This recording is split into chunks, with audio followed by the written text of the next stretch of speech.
অনেকদিন আগে একটা ব্যক্তি ছিল, নদীর ধারে তার একটা ক্ষেত ছিল, খুব সুন্দর একটা ক্ষেত।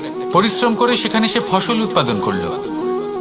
একদিন বন্যা হলো আর সমস্ত ফসল বয়ে নিয়ে গেল। প্রতি বছর বন্যা হতো আর বারবার ওর ফসল বয়ে নিয়ে যেত।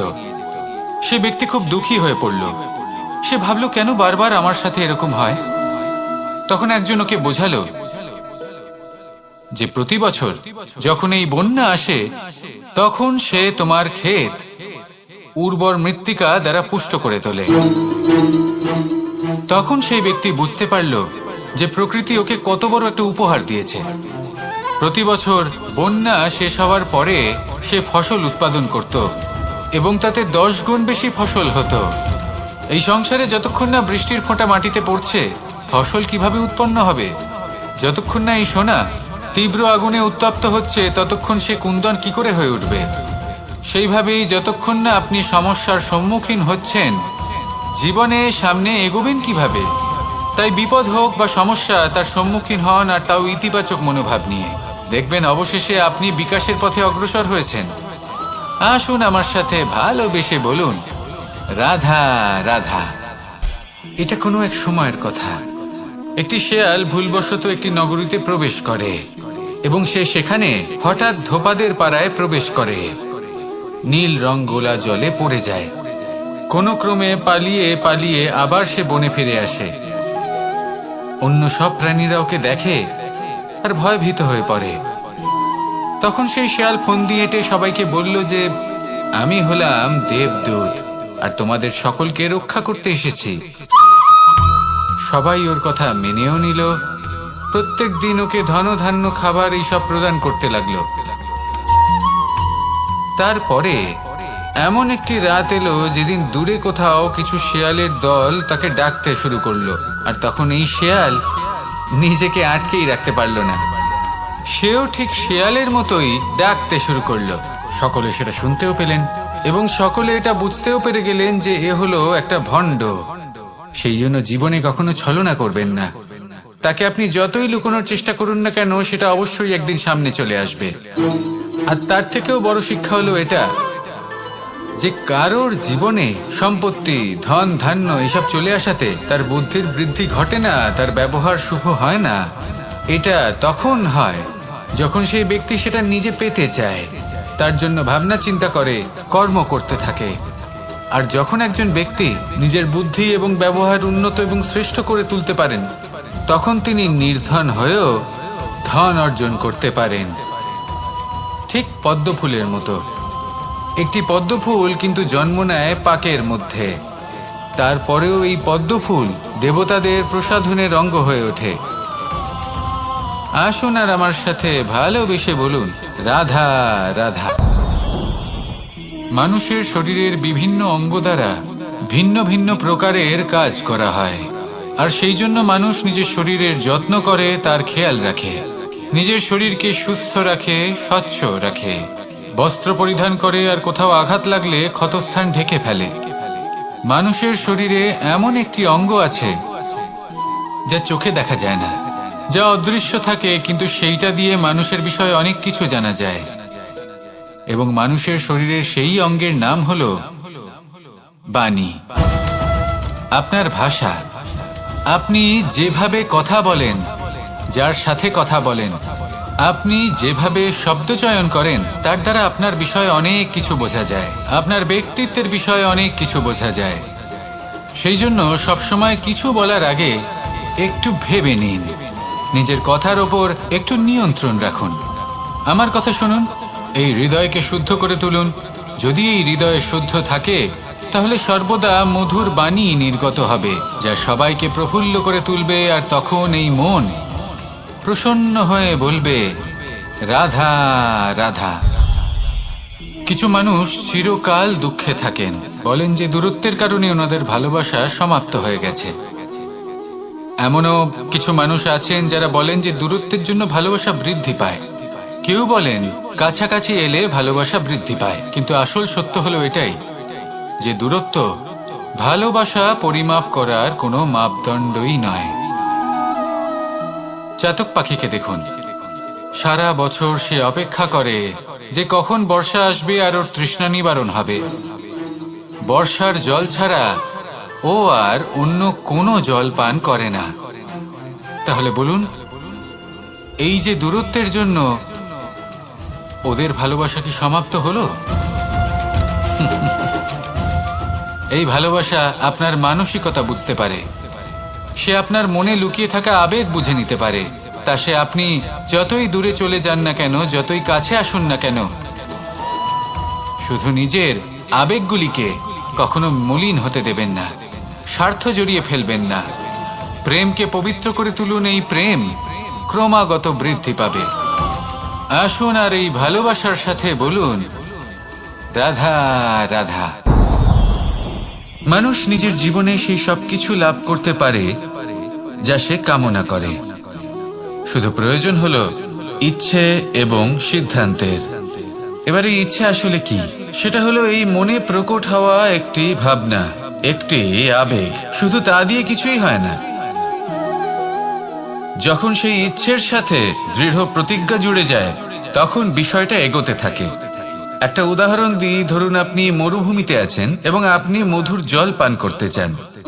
এটা হলো শুধুমাত্র আপনার মনের একটি ইচ্ছে। যখন এই ইচ্ছের সাথে সিদ্ধান্ত জুড়ে যায়, তখন আপনি সেই মরুভূমিতে গর্ত খুঁড়তে চেষ্টা করেন। আর যখন এই সিদ্ধান্তের সাথে নিষ্ঠা জড়িত হয়, তখন আপনাকে সেই জল লাভ করার থেকে কেউ বাধা দিতে পারে না। ইতিহাস এটার সাক্ষী, যিনি নিশ্চিত করেছেন তিনি সেই সব কিছু লাভ করেছেন যা তিনি লাভ করতে চেয়েছেন। সেই জন্য ইচ্ছে থাকা খুব দরকার, কিন্তু তাকে সিদ্ধান্তের সাথে জুড়ে নিন, সিদ্ধান্তকে নিশ্চিত করে ফেলুন, সব কিছু লাভ করবেন। আর তখন এই মন প্রসন্ন হয়ে বলবে, রাধা রাধা। এই সংসারে কোনো বস্তু হোক বা ব্যক্তি হোক, তার একার গুরুত্ব কিন্তু খুব বেশি নয়। একটা উদাহরণ হিসেবে বৃষ্টির ফোঁটাকে ভেবে দেখুন। যদি একটি বৃষ্টির ফোঁটা হয় তাহলে তার খুব বেশি গুরুত্ব থাকে না, কিন্তু যখন সহস্র বৃষ্টির ফোঁটা মেঘের মধ্যে দিয়ে ঝরে পড়ে, তখন সেটা বর্ষার রূপ ধারণ করে। সেই বর্ষা যা এই প্রকৃতিকে শান্ত করে। সেইভাবেই পাথরের ছোট টুকরো, তার খুব বেশি গুরুত্ব থাকে না, কিন্তু যখন অসংখ্য পাথরের টুকরো একত্রিত হয় তখন তা পর্বতের আকার ধারণ করে। সেইভাবেই কিছু মানুষ যখন একত্রিত হন তখন তৈরি হয় পরিবার, কিছু পরিবার যখন একত্রিত হয় তখন তৈরি হয় সমাজ, যখন অনেক সংখ্যক সমাজ একত্রিত হয় তখন তৈরি হয় রাজ্য। এবার এই রাজ্যের সব থেকে গুরুত্বপূর্ণ ব্যক্তি হতে পারেন রাজা, কিন্তু তাও সেই রাজা একা কিছু করতে পারেন না। যুদ্ধ লড়ার সময় তারও নিজের সৈন্যদলকে প্রয়োজন পড়ে। কিন্তু এই সংসারে এমন একজন ব্যক্তি আছেন যিনি একাই সব কাজ করতে থাকেন, এবং সেই ব্যক্তি হলেন মা। আমাদের জীবনে একজন পিতার ভূমিকা কিন্তু নিঃসন্দেহে অমূল্য, কিন্তু আমাদের সকলের জীবনে যে ভূমিকা একজন মায়ের তা অন্য কারোর থাকে না। একজন মা একাই সন্তানকে বড় করতে পারেন, সংস্কারী করে তুলতে পারেন, তার জন্য পরিশ্রম করেন। আর এত কিছু কাজ করার পরেও তার কাজের জন্য তিনি প্রশংসা অবশ্য পান না। উল্টে যদি সেই সন্তান অনুচিত পথে চালিত হয়, অনুচিত কর্ম করে, তখন সেই মাকেই অপবাদের পাত্র হয়ে উঠতে হয়। আমাদের জীবনে মায়ের যোগদান কতটা সেটা বুঝুন। আপনাকে বড় করে তোলার জন্য উনি কতটা পরিশ্রম করেছেন সেটা বুঝুন। আজ থেকে, এখন থেকে, এই মুহূর্ত থেকে মাকে সম্মান করতে শিখুন। যখন সময় পাবেন, যখন সুযোগ হবে, তখন তার প্রশংসা করুন, ওনারও ভালো লাগবে। আর মায়ের এই মমতার জন্য, তার এই ভূমিকার জন্য আসুন সবাই মিলে আমরা তাকে প্রণাম করি, আর সকলে মিলে ভালোবেসে বলি, রাধা রাধা। মানুষ নিজের জীবনে অনেক বস্তু, অনেক ব্যক্তিকে অনাদর করে থাকে, ভাবে যে ওর কোনো মূল্যই নেই, এটা তো কোনো কাজেই লাগবে না। এবার ভাবুন যে আপনি কোনো পথে হাঁটছেন আর আপনার পায়ে একটা কাঁটা ফুটে গেল। তখন আপনি যাই করুন না কেন, তলোয়ার দিয়ে আপনি সেই কাঁটা বের করতে পারবেন না। তার জন্য আপনার দরকার পড়বে একটি সূচের। সেই জন্য এই সংসারে যে কেউই ছোট বা বড় হন না, সকলের নিজের মূল্য আছে। দেখুন, যদি কথা বলা হয় জল নিয়ে, জল যদি দূষিত হয় তাহলে তা আমরা গ্রহণ করতে পারবো না, পান করতে পারবো না।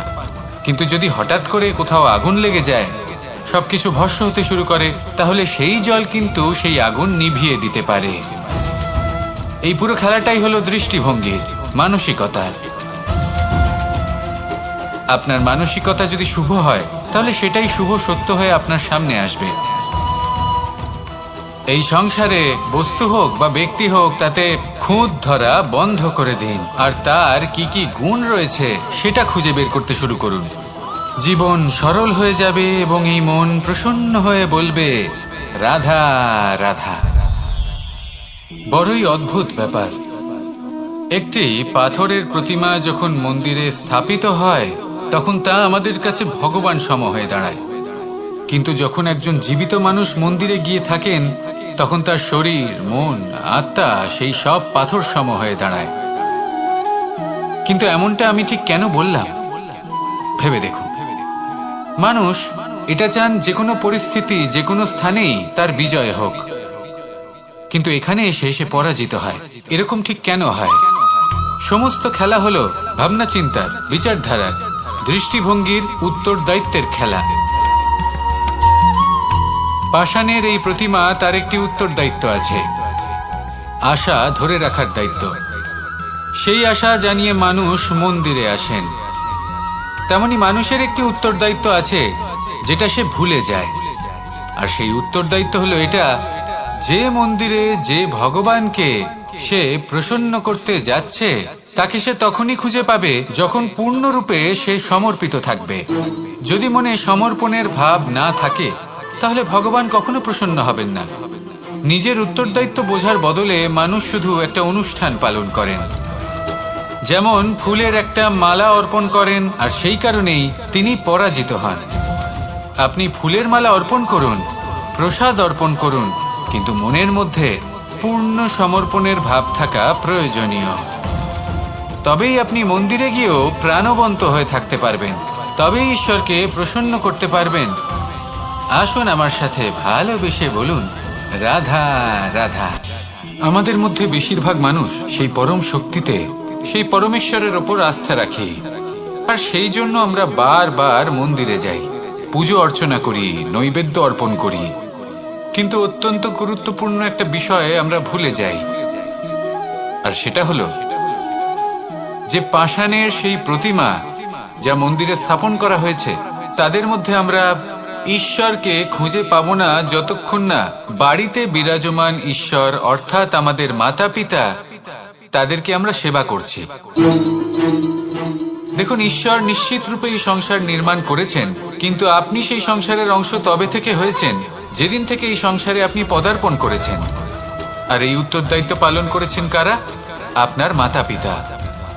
ঈশ্বর আছেন এই ভাবনা আপনার মধ্যে জাগ্রত হয়েছে আপনার মাতা পিতার মাধ্যমে।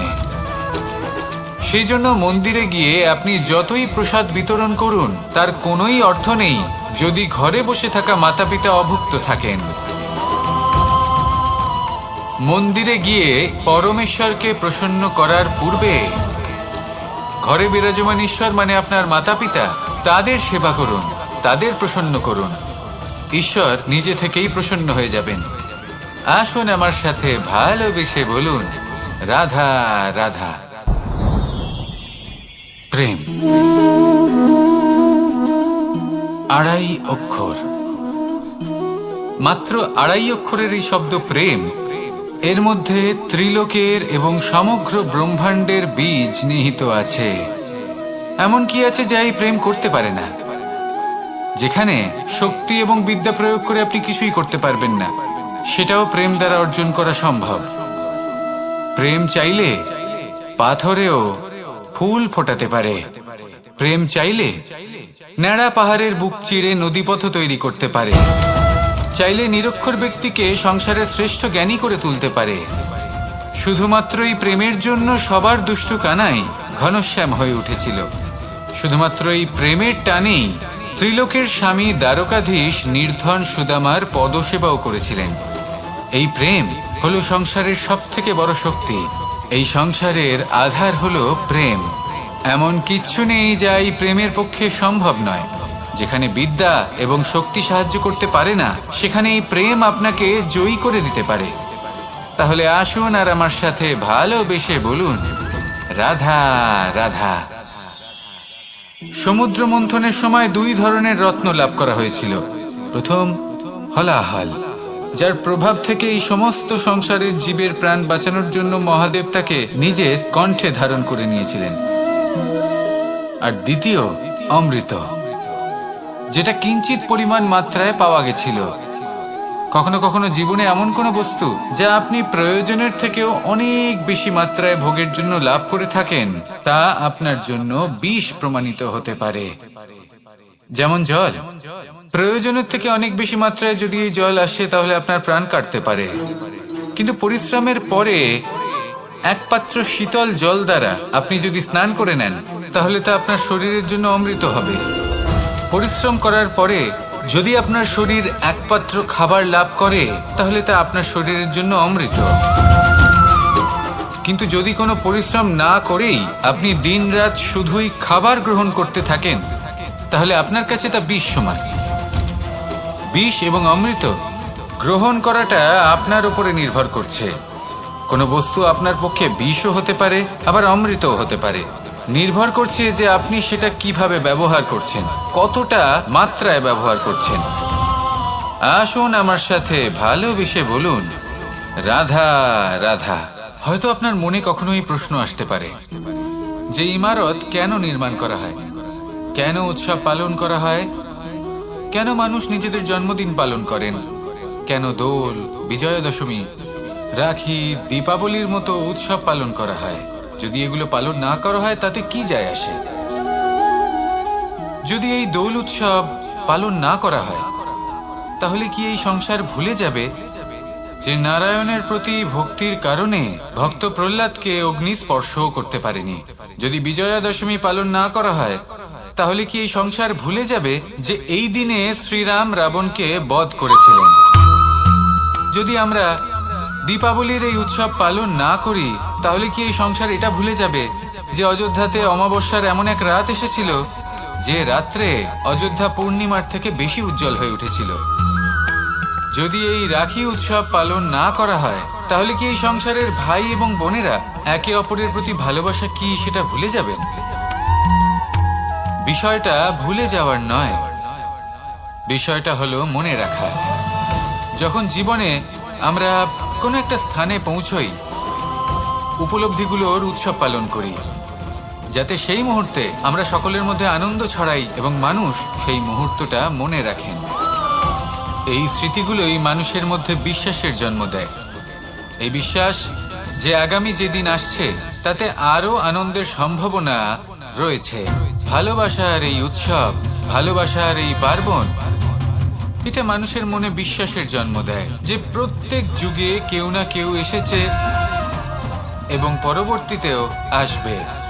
তাহলে আসুন আমরা ডুবে যাই আমার লীলার এই প্রেম যাত্রায় এবং ভালোবাসার এমন একটা উৎসব পালন করা যাক যা এই সংসার যুগ যুগ পর্যন্ত মনে রাখবে। তাহলে আসুন আর আমার সাথে ভালোবেসে বলুন, রাধা রাধা। প্রেমের পরিভাষা আসলে কি? ভিন্ন ভিন্ন ধরনের ব্যক্তি, ভিন্ন ভিন্ন ধরনের প্রেমী আলোচক বিভিন্ন ধরনের পরিভাষা প্রদান করেন এই প্রেম নিয়ে। কিন্তু প্রত্যেকের মনেই কখনো কখনো এই প্রশ্ন এসেছে, এই ভালোবাসা আসলে কি? নিজের প্রিয়তমকে জয় করাই কি প্রেম? চার হাত এক হয়ে যাবার নামই কি প্রেম? নিজের আবেগ ব্যক্ত করাই কি ভালোবাসা? না, প্রেমের অর্থ কাউকে লাভ করা নয়, বরং তার মাঝে বিলীন হয়ে যাওয়া। যদি কারোর হাত ধরে থাকি, তাহলে আজীবন তার সাথে পথ চলা হলো প্রেম। প্রেম শুধুমাত্র সেটা নয় যা প্রেমী আর প্রেমিকার কেশদামে মালা বেঁধে দেয়।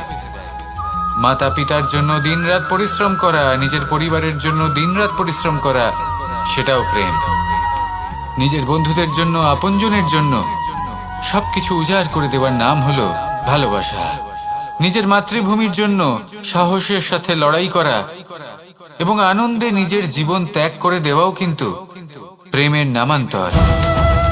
সেই জন্য যারা বুদ্ধিমান ব্যক্তি তারা কখনো প্রেমের পরিভাষা খুঁজতে চান না, কারণ তারা জানেন যে এই প্রেম কতটা বিশাল। তারা জানেন যে এই প্রেম হলো এক বিশাল সাগর, যাকে নিজের মুঠোয় ধরে রাখা যায় না। সেই জন্য এই প্রেমের সাগরে ডুবে যান এবং সকলকে ভালোবাসতে শিখুন। যদি সবাইকে ভালোবাসতে পারেন তাহলে তাদেরও কল্যাণ হবে যারা আপনাকে ভালোবাসে, তাদেরও কল্যাণ হবে যাদেরকে আপনি ভালোবাসেন, আর আপনারও কল্যাণ হবে। আর তখন এই মন ভালোবেসে বলবে, রাধা রাধা। কখনো কখনো আমরা খুব ব্যথিত হয়ে পড়ি। আমরা নিজেদের পরিবারের জন্য এত কিছু করি আর তারা আমাদের দেখলেই ভয়ভীত হয়ে পড়ে, আমাদের দেখলে বিরক্ত হয়। কখনো নিজেদের সন্তানকে বিকাশের পথে অগ্রসর করার জন্য আমরা তাদের উপর একটু জোর দিই যাতে তারা পরিশ্রম করে, কিন্তু সেই সন্তান আমাদের উপর বিরক্ত হয়ে পড়ে। কখনো সন্তানকে সঠিক শিক্ষা দেওয়ার জন্য আমরা তাদের কিছু সীমা নির্ধারিত করি, তখন সেই সন্তানের চোখে নিজেদের জন্য আমরা ঘৃণা দেখতে পাই। মানুষ কেন ব্যথিত হবে না? দেখুন, যখন সূচের দ্বারা আপনি বস্ত্র সেলাই করেন তখন সূচের আঘাত সেই বস্তুকে সহ্য করতে হয়, কিন্তু তাতে সেই সূচ বা আপনার উদ্দেশ্যে কোনো প্রভাব পড়া উচিত নয়, কারণ আপনি তো আপনার কর্ম করছেন, আর তাও পূর্ণ নিষ্ঠা ভরে, এবং অবশেষে আপনার উদ্দেশ্য শুভ প্রমাণিত হবে। তাই কেউ বিরক্ত হচ্ছে বলে বা কারোর চোখে নিজের প্রতি ঘৃণা দেখার ভয় কখনো পিছিয়ে যাবেন না। কষ্ট না করে বিকাশ সম্ভব নয়। কর্ম করতে থাকুন, সব কিছু শুভ হবে। আসুন আমার সাথে ভালোবেসে বলুন, রাধা রাধা। মাতা পিতার মনে সবসময় এই বাসনা বাস করে যে ওনাদের সন্তানের যেন মঙ্গল হয়। নিজের সন্তানকে সেই সবকিছু দেবার সবসময় চেষ্টা করতে থাকেন যেগুলো তারা নিজেরা নিজেদের জীবনে কখনো পেতে পারেননি, এবং এই প্রক্রিয়ায় সব থেকে গুরুত্বপূর্ণ বিষয়টি ভুলে যান, নিজের সন্তানকে সেই জিনিস দেওয়া যেটা উনি সব থেকে আগে পেয়েছেন। আমি ধনের কথা বলছি না, আমি বলতে চাইছি নিজের অভিজ্ঞতা দ্বারা ওনারা যে মানসিক স্থিতি লাভ করেছেন, ওনারা যে মর্যাদা লাভ করেছেন, যে শিক্ষা ওনারা লাভ করেছেন, সবার আগে নিজের সন্তানকে সেটা দেওয়া প্রয়োজন। সেটা যদি নিজের সন্তানকে দিতে পারেন তাহলে এই সন্তান জীবনে তার পথে এগোতেও পারবে, ধন অর্জন করতে পারবে এবং শক্তিশালী অনুভবও করতে পারবে। সেই জন্য সন্তানকে সবার আগে সেটা দান করুন যেটা সব থেকে বেশি মূল্যবান। সেটা দিন যেটা আপনি সবার আগে লাভ করেছেন। আসুন আমার সাথে ভালোবেসে বলুন, রাধা রাধা। ধন, সম্পদ, ঐশ্বর্য, মানুষ হয় নিজের সৌভাগ্যের দ্বারা এগুলো লাভ করে থাকেন বা কর্মের দ্বারা। সৌভাগ্য আসলে কি? গ্রহের দশা যা প্রত্যেক মুহূর্তে বদলাতে থাকে। কর্মের মাধ্যমে যখন আপনি ধন অর্জন করেন তখন সেই ধন আপনার আগামী প্রজন্ম লাভ করে। সেটা হয় সে ভোগ করে বা তার জন্য তার ভোগান্তি হয়, আর এটা নির্ভর করছে আপনার কর্মের ওপরে। কি কর্ম করেছেন আপনি সেই ধনকে লাভ করার জন্য? যদি আপনি সৎ পথে চলেন, নিষ্ঠা ভরে আপনি কর্ম করে থাকেন এবং তার ফলে আপনি ধন অর্জন করে থাকেন, তাহলে আপনার আগামী প্রজন্ম সেটা ভোগ করবে, সেটা প্রয়োগ করবে নিজের বিকাশের জন্য। কিন্তু যদি আপনি কুকর্ম করে থাকেন, কোনো রকম ছলনা করে থাকেন এই ধন লাভ করার জন্য, তাহলে 100% আপনার আগামী প্রজন্মকে এর জন্য ভুগতেই হবে। তাহলে আপনি কি চাইবেন? যে আপনার আগামী প্রজন্ম সুখ ভোগ করবে নাকি আপনার কুকর্মের পরিণাম ভোগ করবে? নির্বাচন আপনারই। আসুন আমার সাথে ভালোবেসে বলুন, রাধা রাধা। কর্ণ, সূর্যপুত্র কর্ণ, স্বয়ং সূর্যের পুত্র, দেবী কুন্তির প্রথম পুত্র। সেই কর্ণ যার একটি বাণ আমার রথকে, সেই রথ যার ওপর মহাবলী অর্জুন বিরাজমান ছিলেন, যার পতাকায় স্বয়ং হনুমান ছিলেন, সেই রথকে তার একটি বাণ ধসিয়ে দিতে পেরেছিল। দৈব কবচ কুণ্ডলধারী কর্ণ, সেই কর্ণ যুদ্ধক্ষেত্রে নিজের সমাপ্তির সম্মুখীন হলেন। কারণ কি ছিল? নির্বাচন। দুর্যোধনের সাথে বন্ধুত্ব রাখার জন্য তার অনুচিত কর্মে কোনোদিন কোনো প্রতিবাদ করেননি, তাকে সঙ্গ দিয়েছেন এই নির্বাচন। যখন দ্রৌপদীর বস্ত্রহরণ হচ্ছিল, তখন তাকে বাধা দেওয়ার বদলে নীরব থাকার নির্বাচন, তার বিরোধিতা কখনো না করার নির্বাচন, এই নির্বাচনই কারণ হয়ে দাঁড়ালো কর্ণের পতনে। এই সংসারে সবার উপকার আপনি স্বীকার করতে পারেন, তাকে সম্মানও করতে পারেন, কিন্তু তার সামনে এতটাও নত হবেন না যে নিজের অন্তর্মনের কথাটা আপনি শুনতে না পান। নির্বাচন যদি ধর্মসঙ্গত হয় তবেই তা শুভ হয়। আসুন আমার সাথে ভালোবেসে বলুন, রাধা রাধা। ভীষ্ম একটা মহান নাম, দেবী গঙ্গার সুপুত্র। স্বয়ং বৃহস্পতি এবং পরশুরাম ছিলেন ওনার শিক্ষাগুরু। অত্যন্ত মহান যোদ্ধা ছিলেন, কিন্তু এই মহান যোদ্ধা ইনি ইতিহাসে আজ পর্যন্ত সেই সম্মান পেলেন না যার উনি যোগ্য ছিলেন। কারণ নির্বাচন। রাজ সিংহাসনের সেবা করার প্রতিজ্ঞা নিয়েছিলেন উনি। এবার রাজ সিংহাসনে যেই বসুক না কেন তার সেবা করা, তার প্রত্যেক আদেশ পালন করা, এটাই ছিল ওনার প্রতিজ্ঞা। তা সেই ব্যক্তি উচিত হোক বা অনুচিত, সে উচিত পথে চলুক বা অনুচিত পথে চলুক, সুপাত্র হোক বা কুপাত্র, উনি তার সেবা করতে থাকলেন, তার প্রত্যেক আদেশ পালন করতে থাকলেন, নিজের প্রতিজ্ঞা পালন করতে থাকলেন। ধৃতরাষ্ট্র নেত্রহীন অবশ্যই ছিলেন, কিন্তু এতটাও নেত্রহীন ছিলেন না যে উনি প্রজাদের চোখের জল, ধর্ম অধর্ম দেখতে পাবেন না। উনি সব বুঝতে পারতেন। আর এদিকে ভীষ্ম নিজে প্রতিজ্ঞাবদ্ধ হয়েছিলেন। দুর্যোধন অনুচিত পথে চালিত হচ্ছিল, তাও উনি তাকে সঙ্গ দিতে থাকলেন। আর পরিণামস্বরূপ আজ পর্যন্ত ইতিহাসে উনি সেই স্থান পেলেন না, সেই সম্মান পেলেন না যার যোগ্য উনি ছিলেন। যদি আপনি কোনো প্রতিজ্ঞা করে থাকেন, তা সে যতই কোনো উচিত কারণের জন্য হোক না কেন, যদি আস্তে আস্তে সময়ের সাথে সেই প্রতিজ্ঞা আপনাকে অনুচিত পথে চালিত করে অধর্মের পথে নিয়ে যায়, পাপের পথে নিয়ে যায়, তাহলে সেই প্রতিজ্ঞা ভঙ্গ করা অত্যন্ত আবশ্যক। সময় অনুসারে নিজেকে বদলানো আবশ্যক,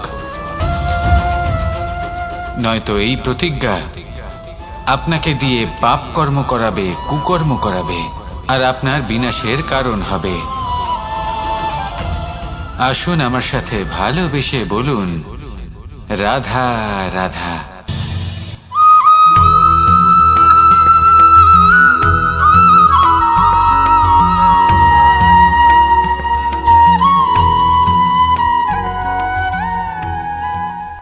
শব্দ।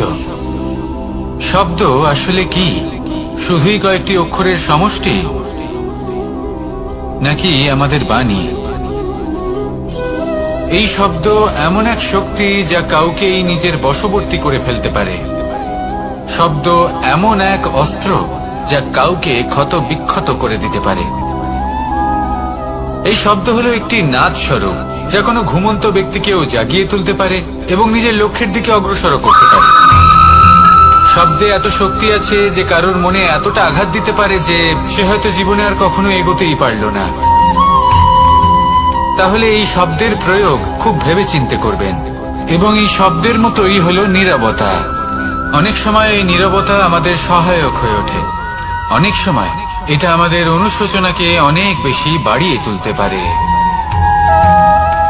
ভীষ্ম পিতামহ, অঙ্গরাজ কর্ণ যখন দ্রৌপদীর বস্ত্রহরণ হচ্ছিল তখন এনারা নীরব ছিলেন, দুর্যোধনের বিরোধিতা করেননি, ওকে বাধা দেননি।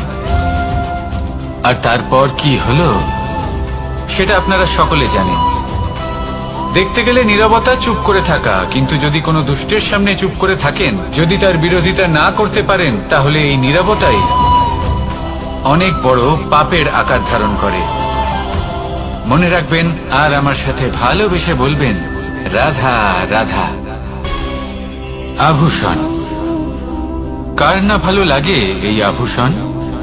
আমরা পরিশ্রম করি, ধন অর্জন করি আর আভূষণ কিনে থাকি, কখনো নিজের জন্য, কখনো বা তাদের জন্য যাকে আমরা ভালোবাসি, বা তাদের জন্য যাকে আমরা সম্মান করি।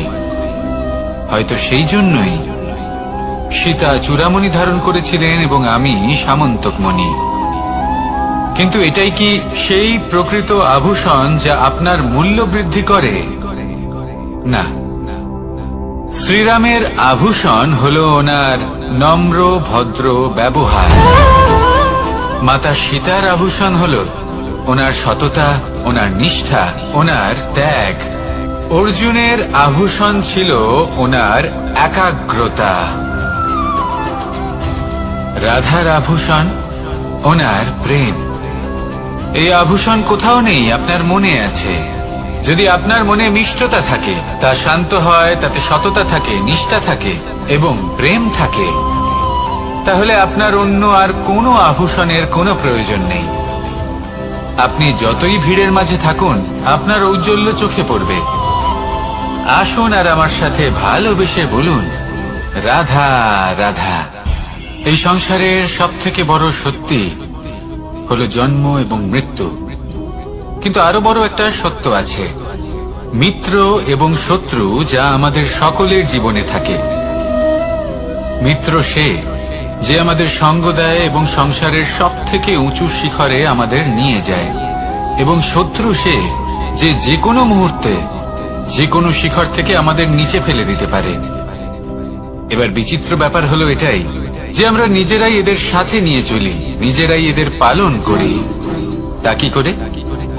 প্রথমে বুঝুন এই মিত্র এবং শত্রু কারা। আপনার নিজের মন, আর কেউ নয়। এই মনই হলো মিত্র যখন তাতে ভারসাম্য বজায় থাকে, তা নিয়ন্ত্রিত থাকে, তা পবিত্র হয়। কিন্তু যদি এই মন অনিয়ন্ত্রিত হয়ে পড়ে, যদি আপনাকে সে নিয়ন্ত্রণ করতে শুরু করে, তখন সেই আপনার সব থেকে বড় শত্রু হয়। সেই জন্য এই মনের ওপর নিয়ন্ত্রণ রাখতে শিখুন, এতে ভারসাম্য বজায় রাখতে শিখুন। তাহলে আপনি এমন এক বন্ধুকে পাবেন যে আপনাকে এই সংসারের শিখরে পৌঁছে দেবে। আসুন আমার সাথে ভালোবেসে বলুন, রাধা রাধা। ঈশ্বর আসলে কে? সংসারের বেশিরভাগ মানুষের কাছে ঈশ্বর হলেন এই সংসারের রচয়িতা, পালনকর্তা। কারোর কাছে উনি জ্ঞাতা, কারোর কাছে উনি হলেন আস্থার প্রতীক, আবার কারোর জন্য শুধুমাত্র অন্ধ বিশ্বাস। কিন্তু এই ঈশ্বর কি কোনো শরীর, নাকি একটা বোধ, নাকি শুধুই শ্রদ্ধা? ঈশ্বর হলেন তিনি যিনি হলেন আপনার ইষ্ট। সেই জন্যই তো গুরু, মাতা, পিতা এনাদেরও ঈশ্বরই বলা হয়েছে। যাদেরকে আমরা ঈশ্বর বলে মনে করি, যারা আমাদের ইষ্ট, তারা আমাদের একটি পথ দেখান, একটি দিকে চালিত করেন। সেই পথে চলে আপনি শুভ কর্ম করতে পারেন। আর যখন কোনো ব্যক্তি তার ঈশ্বরের আদেশ পালন করেন, তখন সে নিজে থেকেই শুভ পথে অগ্রসর হয়ে যান। বেশ কয়েকজন মানুষ ঈশ্বরের ওপর আস্থা রাখেন এবং ভাবেন যে অনুচিত কোনো কাজ করা উচিত নয়, ঈশ্বর দেখছেন।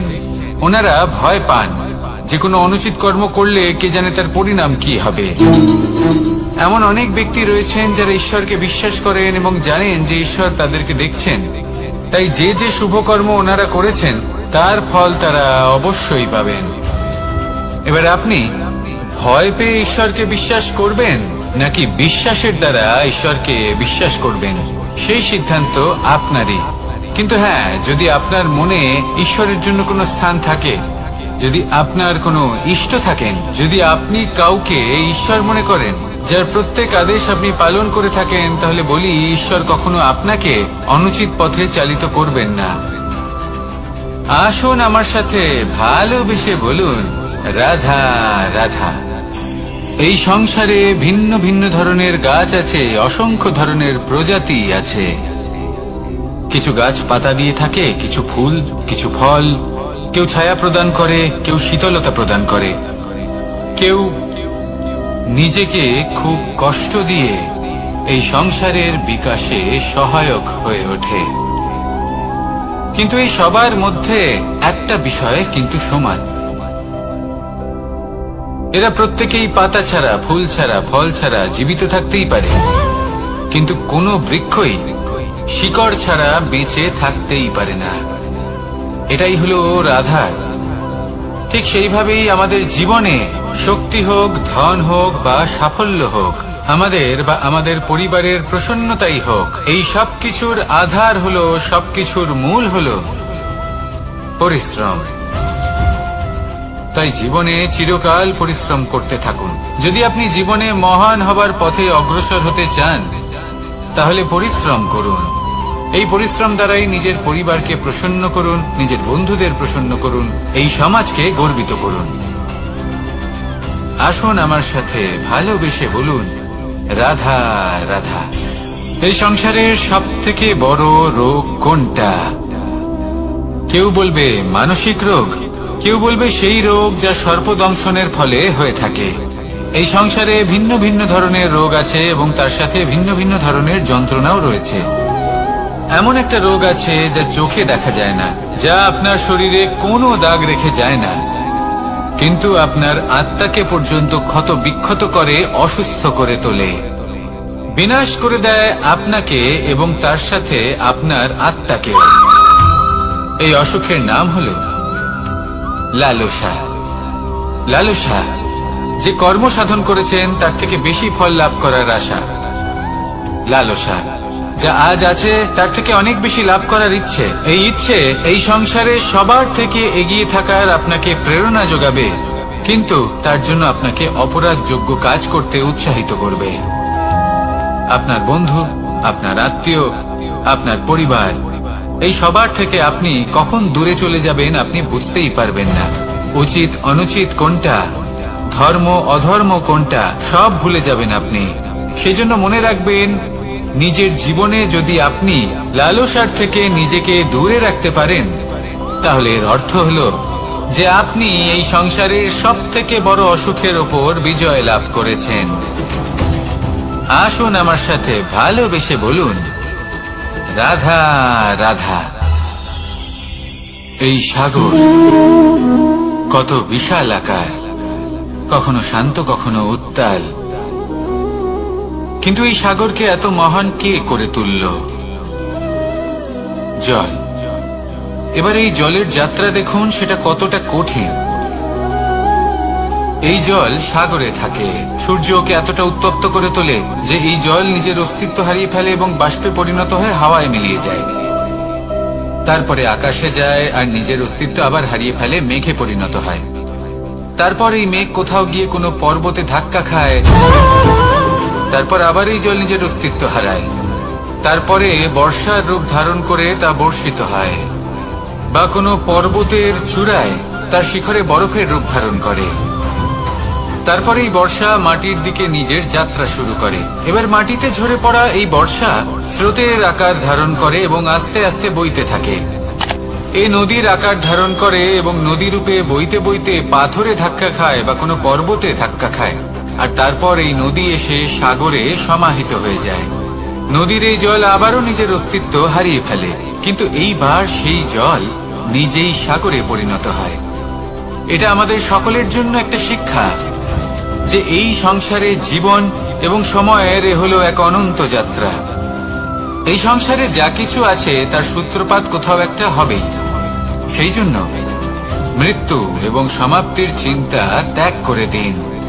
আর যে সূত্রপাত আপনি লাভ করছেন তার আনন্দ উপভোগ করুন। ভেবে দেখুন আপনি কিভাবে শ্রেষ্ঠ কর্ম করতে পারেন যাতে এই সংসার এবং এই সমাজ এই দুইয়ের মঙ্গল সম্ভব। আসুন আমার সাথে ভালোবেসে বলুন,